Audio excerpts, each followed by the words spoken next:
আপনাদের জগন্নাথ বিশ্ববিদ্যালয়ের সবচেয়ে বড় সমস্যাগুলোর মধ্যে একটা হচ্ছে আপনাদের কোনো হল নেই। শুধুমাত্র একটি ছাত্রী হল রয়েছে। তো ১ বছরে কি আপনাদের প্যানেল থেকে হচ্ছে হল নির্মাণ, তারপর সেখানে সিট বরাদ্দ দেওয়া সম্ভব বলে মনে করেন? দেখুন, এটা তো আসলে একটা দীর্ঘমেয়াদী প্রসেস। সব কাজ যে প্যানেলের শিক্ষার্থীদের যারা নেতৃবৃন্দ তাদেরই বিষয়টা এমন না। যদি এই ধরনের সমস্যার সমাধান করতে হয় তাহলে প্রশাসন এবং ছাত্রদের যারা প্রতিনিধি তাদের একটা কম্বিনেশন প্রয়োজন। তাদের যোগসূত্র প্রয়োজন। আর আমার মনে হয় আমরা সেই যোগসূত্র তৈরি করতে পারবো এবং প্রশাসন আমাদের সাহায্য করবে এবং প্রশাসনের সাহায্যে শিক্ষার্থীদের স্বার্থে আমরা এই কাজগুলো বাস্তবায়ন করতে পারবো ইনশাআল্লাহ। আপনাদের প্যানেল থেকে যতজন নির্বাচিত হয়েছেন এবং এর সাথে অন্যান্য প্যানেল থেকে কিংবা স্বতন্ত্র থেকে যারা নির্বাচিত হয়েছেন, সবার জবাবদিহিতা কতটুকু নিশ্চিত করতে পারবেন বলে মনে করছেন? আপনার শিক্ষা প্রতিষ্ঠানের ম্যানেজমেন্ট করে ফেলুন সম্পূর্ণ ডিজিটালাইজড। ব্যবহার করুন তালিমি ক্লাউড স্কুল বা মাদ্রাসা ম্যানেজমেন্ট সফটওয়্যার।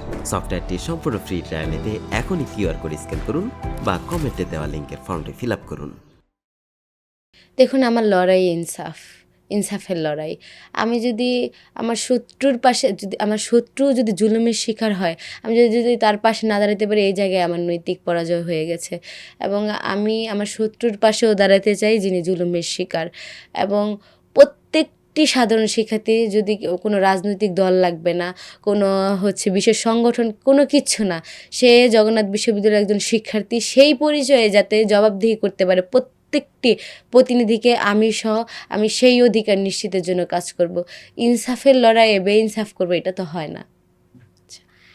আপনি কি এই ব্যাপারে আশাবাদী যে আপনি ধর্ম, বর্ণ, জাতি নির্বিশেষে আপনি সকলের প্রতিনিধি হয়ে উঠতে পারবেন? জি, আমি আশাবাদী। দেখুন, নারায়ে তাকবীর আল্লাহু আকবার স্লোগান দিয়েছি মানে যে আমি দলীয় হয়ে গেছি এমন না। আমি সাম্প্রদায়িক বিষয়টা এমন না। বিষয়টা হচ্ছে এই জায়গায় একটা ফাঁকফোকর আছে। বোঝানো হচ্ছে অনেকভাবে। কিন্তু আমি বলি, যেহেতু আমি মুসলিম, আমি নারায়ে তাকবীর আল্লাহু আকবার স্লোগান দেব এটা আমার অধিকার। যখন আপনি আমার কাছ থেকে মাইক কেড়ে নেন, আমি এটা জুলুমের শিকার। আবার ঠিক একইভাবে কোনো হিন্দু ভাই-বোন যদি তার স্লোগান দেয়, তাকে সেই স্লোগান দেওয়ার অধিকার পাওয়াই দেওয়া হচ্ছে আমার ইনসাফ।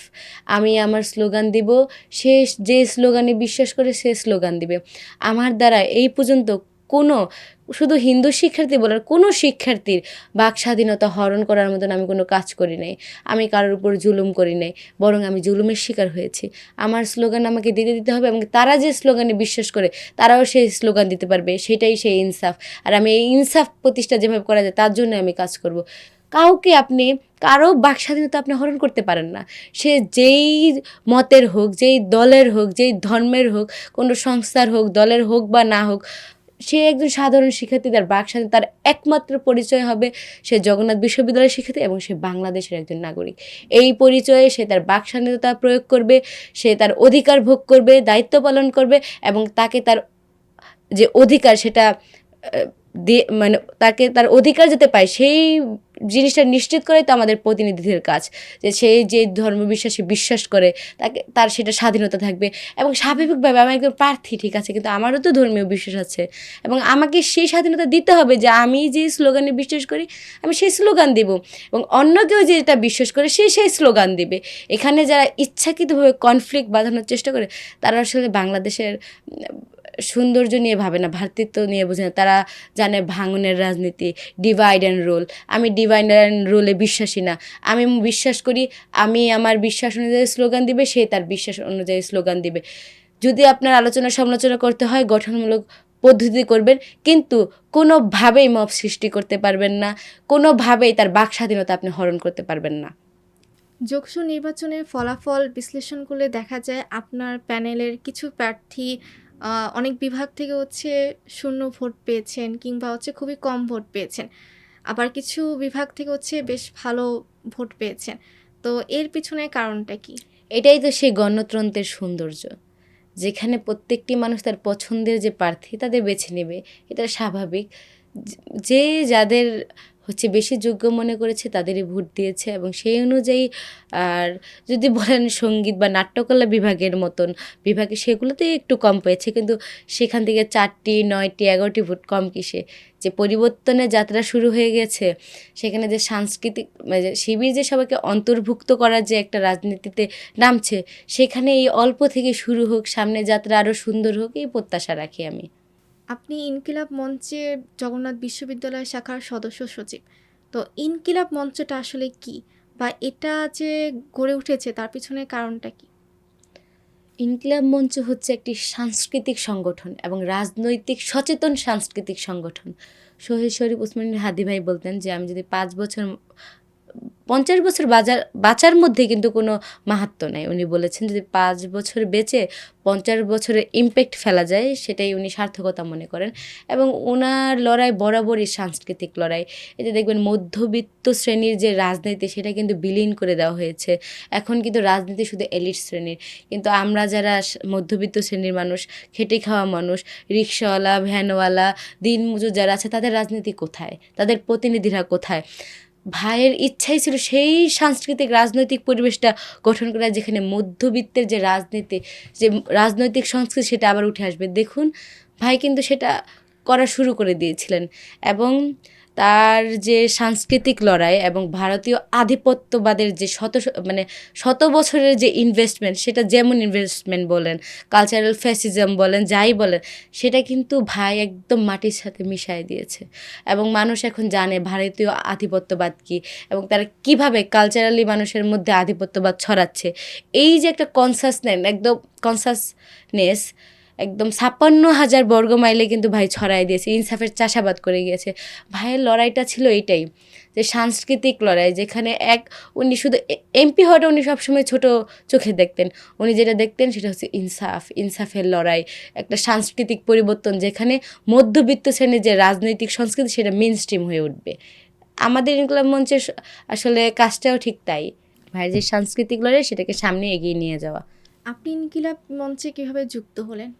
5ই আগস্ট পরবর্তী সময়ে যখন ধরেন আন্দোলন হইল, এবং আন্দোলন পরবর্তী সময়ে আমরা যখন স্বাধীনতা অর্জন করলাম, আরেকটি স্বাধীনতা ছিল কিন্তু 24-এর মধ্যে, 52-তে আমাদের আজাদির শুরু, 71-এ আমাদের আজাদির আরেক পর্ব, এবং 24-এ কিন্তু আজাদির ঠিক তৃতীয় পর্বটি সংগঠিত হয়েছে।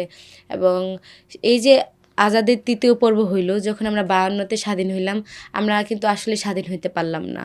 আবার যখন আমরা 71-এ স্বাধীন হইলাম, একটা পক্ষ ওই স্বাধীনতাকে নিজেদের প্রোডাক্ট বলে দাবি করা শুরু করলো।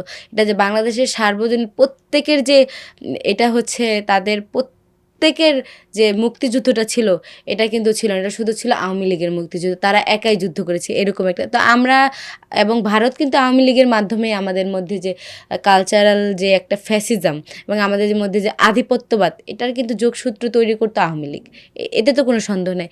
তো সেখানেও আমাদের স্বাধীনতা প্রশ্নবিদ্ধ হয়ে গেল। তো তারপরে যখন 24-এ আমরা স্বাধীনতা পেলাম, তো এটা স্বাভাবিক না যে একটা জাতি 2বার স্বাধীন হয়েও স্বাধীন হইতে পারলো না, তার মানে স্বাধীনতা অর্জন তো করলাম, রক্ষা করা কতটা কঠিন। তো এই একটা চিন্তা থেকে তখন আমি ভাবতে লাগলাম যে কী করা যায়। তখন আমার ক্লাসমেট, ওর মাধ্যমে শহীদ শরীফ ওসমান হাদি ভাইয়ের সাথে আমার যোগাযোগ হয়, এবং ওনার রাজনৈতিক আলাপ শোনার পর এবং উনি আমার সাথে বেশ অনেকক্ষণ কথা বলেন, এবং ওনার রাজনৈতিক বোঝাপড়া এবং দেশের স্বাধীনতা রক্ষা করার জন্য যে একটা রুটম্যাপ, একদম পরিপূর্ণ একটা রোডম্যাপ যখন আমাদের সামনে তুলে ধরলেন, এবং ওনার জুলাইয়ের যে জজবা দেখলাম, ভালোবাসা দেখলাম, এবং স্বাধীনতা সার্বভৌমত্বের প্রতি যে ভালোবাসা দেখলাম, এবং ওনার ইনসাফের ধারণাটা এত সুন্দর, তো আসলে স্বাভাবিকভাবে ওনার সাথে কথা বলার পরপরই মনে হলো না, ওনার সাথে কাজ করলে হয়তো বা কিছু একটা হবে। তখনও কিন্তু এই বিষয়টা বুঝতে পারিনি। তো যখন ভাইয়ের সাথে ধীরে ধীরে কাজ করতে লাগলাম, তারপরে আসলে শহীদ শরীফ ওসমান বিন হাদি ভাইয়ের মতন মানুষকে ছেড়ে আসা কারো পক্ষে সম্ভব না। তখন থেকে ভাইয়ের এই লড়াইয়ের একটা ছোট্ট সঙ্গী হয়ে উঠলাম। আপনি শহীদ ওসমান হাদি ভাইকে খুব কাছ থেকে দেখার সুযোগ হয়েছিল আপনার। তো ভাই আসলে কীরকম ছিলেন? ভাই ছিলেন অসম্ভব বিনয়ী একজন মানুষ। ওনার বিনয়ী যে ভাবটা সেটা কিন্তু আলাদাভাবে দেখানোর কিছু নাই, কিন্তু মুদ্রার ওপিটও আছে। উনি ছিলেন অনেক বিপ্লবী একটা মানুষ, সাহসী। উনি বিনয়ী বলে উনি কিন্তু ভীতু নয়, উনি নির্ভীক, উনি বিপ্লবী। উনার যে কণ্ঠস্বর, এটা দালালদের মনে কিভাবে, ভারতীয় দালালদের মনে আগুন ধরায় দেয় আমরা সবাই জানি। তো একই সাথে উনি বিনয়ী ছিলেন, বিপ্লবী ছিলেন এবং প্রচণ্ড রকম দায়িত্বশীল একজন মানুষ ছিলেন। আমি যতদিন ধরে ইনকলাব মঞ্চের যে পথযাত্রা, প্রথম থেকে আলহামদুলিল্লাহ আমি এর একটি অংশ হতে পেরে আমি সৌভাগ্যের দাবিদার। তো আমি যেহেতু জগন্নাথ বিশ্ববিদ্যালয় থেকে ওই দিকটায় শাহবাগের দিকে যেতে, যেহেতু বেশিরভাগ সময় ওইখানটায় হচ্ছে বিভিন্ন কর্মসূচি হতো, তো বেশ একটা জ্যাম ঠেলে যেতে হতো। তো সবার আগে ভাই দেখা হইলে বলতো, শান্তা খাইছো? আচ্ছা আচ্ছা, খায় নাও খায় নাও। এবং যখন প্রোগ্রাম শেষ হইতো, আমাদের আলাপ আলোচনা শেষ হইতো, ভাই দায়িত্ব নিয়ে নিজে হয়তো কোনো একটা গাড়ি ঠিক করে দিতেন, নাহলে কাউকে বলতেন ওকে পৌঁছায় দাও, এই ওকে গাড়িতে না উঠায় কিন্তু আসবা না। তো উনি ঠিক গাড়িতে উঠাই দিয়েও কিন্তু হচ্ছে নিশ্চিন্ত হইতেন না। তখন আবার আমাকে বলে দিতেন, এই তুমি যাওয়ার পরে কিন্তু জানাবা যে তুমি পৌঁছাইছো। এবং যদি কখনো ভুলে যাইতাম পৌঁছাইতে, তো উনি নিজে টেক্সট করতেন বা বলে, এই পৌঁছাইছো। যে উনি দেখুন, আসলে এই মানুষের ব্যস্ততার কিন্তু অভাব ছিল না। তারপরে একদম ছোট থেকে বড় পর্যায়ে উনি কী পরিমাণ দায়িত্বশীল ছিলেন। তো এরকম একটা মানুষকে, দেখুন আমার তো আসলে নিজের ভাই নেই। ইনকলাব মঞ্চে আসার পর উসমান ভাইকে পেয়েছি, ওনার বদৌলতে আরও অনেক ভাইকে পেয়েছি। তো আমি যে আমার ভাইকে হারায় ফেলবো, এই যে অনুভূতি মনটাকে একদম বিষাক্ত করে দেয়। শরীফ ওসমানীর হাদি ভাই কিন্তু সফল হয়ে গেছেন, ব্যর্থ আমরা, যারা আমরা এরকম একজন দেশপ্রেমিকের নিরাপত্তা নিশ্চিত করতে পারিনি। এই রাষ্ট্র পারেনি, এই রাষ্ট্র ব্যর্থ। এই রাষ্ট্র বরাবরই এজন্য ব্যর্থতার দায় কোনোদিনও এড়াতে পারবে না। আমার ভাই নিরাপত্তার হচ্ছে তারা দিতে পারে নাই জীবিত থাকাকালীন। গত 12ই ডিসেম্বর কিন্তু ভাই গুলিবিদ্ধ হয়েছে। সেই যে তারিখ, আজকে 12ই জানুয়ারি। রাষ্ট্র কি করছে? আমার ভাই যে ইনসাফ চেয়েছিল, যে আমাকে মাথায় বা বুকে গুলি করার পর আপনারা অন্তত বিচারটা করেন, আমাকে মেরে ফেলালে বিচারটা করেন। কেন? ওনার নিজের জন্য কোনো চিন্তা নেই। কেন ভবিষ্যতে এমন কেউ জন্মাবে না? উনি তার পরবর্তী লাইনেই কিন্তু এটা বলেছে, উনি নিজের জন্য চিন্তিত ছিলেন না, উনি সবসময় বাংলাদেশের জন্য চিন্তিত ছিলেন। বাংলাদেশ এমন একজন মানুষকে পেয়ে হারায় ফেললো, আমরা তাকে রাখতে পারি নাই, তার নিরাপত্তা দিতে পারি নাই, এই ব্যর্থতা আমাদের। উনি সফল। উনি যেই ইনসাফের হাসিটুকু নিয়ে আল্লাহর কাছে পৌঁছাইতে চেয়েছেন, উনি তো পৌঁছে গেছেন। যারা এই দালালি করছে তাদের কি হবে? তারা তো পৌঁছাইতে পারবে না আল্লাহর কাছে, তারা দাঁড়াতে পারবে না। তারা দুনিয়াতে কয়দিন এগুলা করতে পারবে আমি জানি না, কিন্তু মৃত্যুর পর তাদের অবস্থা কী হবে এটা নিয়ে কেন তারা চিন্তিত নয় আমি জানি না। তারা কিভাবে মানে দুনিয়ার মধ্যে ভুলে গেছে। এবং যারা আমার ভাইকে গুলিবিদ্ধ করলো, এই যে মানুষগুলো, এরা তো মানুষ হইতে পারে না, এটা মানুষ রূপী জানোয়ার। জানোয়ার বললেও আসলে যারা হচ্ছে পশু প্রাণীদের অপমান করতে চাই না আমি, এরা আসলে কোনো পর্যায়ে পড়ে না, এদের গালাগালিজ করলেও আসলে কম পড়ে যায়, এদের নিয়ে আমি আসলে কথা বলতে চাই না। কিন্তু এই যে শুয়োরের দলগুলা, এই শুয়োরের দলগুলারে হচ্ছে বিচারের মুখোমুখি আজ হোক কাল হোক তাদের হতে হবে। এই দল তারা ভাবতেছে তারা একদম জিতে গেছে, এটা হবে না। আজ হোক কাল হোক শেখ হাসিনার ফাঁসি ঘোষিত হয়েছে না আন্তর্জাতিক জি, ট্রাইব্যুনালে, জি। তখন সে কত মানুষকে, নির্দোষ মানুষকেও হচ্ছে ফাঁসির দুয়ারে, ফাঁসিতে কোনো প্রমাণ ছাড়া কেবল ব্যক্তি স্বার্থ বা একদম ঘৃণা থেকে কিন্তু তাদের ফাঁসিতে ঝুলাই দিছে। এবং আমাদের যিনি হচ্ছে ওনাকে সবাই সাকা চৌধুরী বলে জানেন, উনি কি বলেছিলেন যে এই ট্রাইব্যুনাল কিন্তু রাইখেন, এখানে হাসিনার কিন্তু বিচার হতে হবে। বিচার হয়েছে না, তো এদেরও বিচার হবে, শুধু সময়ের অপেক্ষা, শুধু সময়ের অপেক্ষা। তারা কেউ ধরাছোঁয়ার বাইরে যেতে পারবে না। আর আল্লাহ যাতে সেই সক্ষমতা দান করে জীবনে অন্তত ইনসাফ থেকে দূরে না যায়, ইনসাফের লড়াইটুকু নিয়ে যাতে জীবন পরিচালনা করতে পারি। শহীদ হাদি ভাইয়ের সাথে আপনার সর্বশেষ কী বিষয়ে কথা হয়েছিল?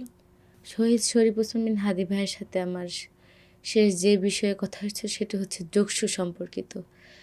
আমি যোগসু নির্বাচনে মনোনয়ন ফর্ম জমা দিই এবং ভাইকে এটা SMS-এর মাধ্যমে জানাই। ভাই সাথে সাথে কল ব্যাক করে সবার আগে বলে, শান্তা জিতে আইতে হবে। তো যোগসু কেন্দ্রিকই হচ্ছে শেষ আলাপটি ছিল ভাইয়ের সাথে, যোগসু কেন্দ্রিক। এবং উনি আমাকে বেশ কিছু পরামর্শ দিয়েছেন এবং আমাকে বলেছেন যে যদি কেউ তোমার শত্রুও থাকে, সে যদি জুলুমের শিকার হয় তার পাশে দাঁড়াবা, না হলে তো ইনসাফ হলো না। শত্রুর সাথেও ইনসাফ করতে শিখবা। তো ওনার পরামর্শগুলো আমি আমার জগন্নাথ বিশ্ববিদ্যালয় থেকে শুরু করে ব্যক্তিগত জীবন এবং জীবনের পথ চলা যতটুকু প্রত্যেকটা জায়গায় আসলে তার পরামর্শ অনুযায়ী চলতে চাই। আল্লাহ আমাকে সেই তৌফিক দান করুন। আমিন।